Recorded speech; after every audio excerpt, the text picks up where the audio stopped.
Hey, it's Melissa Thompson with Crye-Leike Realtors and your Key to Memphis. And today I just want to give you an updated market report for the month of July. So stay tuned, we'll be right back.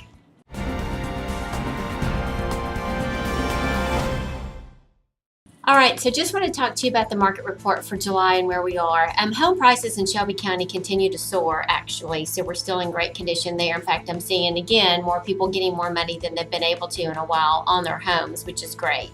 So I'm happy to diagnose that for you too if you'd like. So just let me know and give me your address, and then I can just send you a quick report if you're interested in that. But anyways, back to the numbers. So the total home sales in July were up 8% compared to 8% last year. And the median sales price, again, is up 10%. Again, we don't typically see that in our market. It's usually 5 to 6, but we're up to 10% for the year, which is great.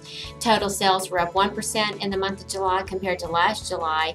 And homes over 500,000 actually for the month of July were up 17%, which is good. So we had 83 recorded home sales over 500 in July.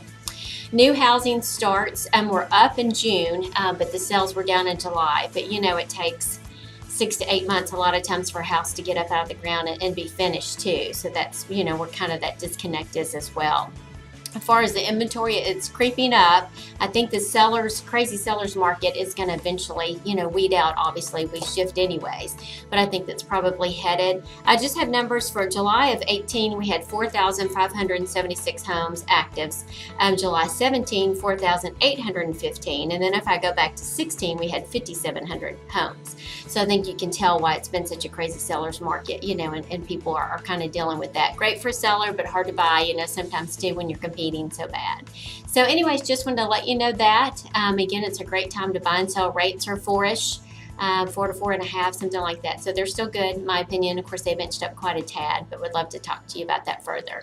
So anyways, just let me know if you have any questions. Be happy to talk to you in any more detail. My number is 901-729-9526, or email me at any time. Thank you. Have a great day.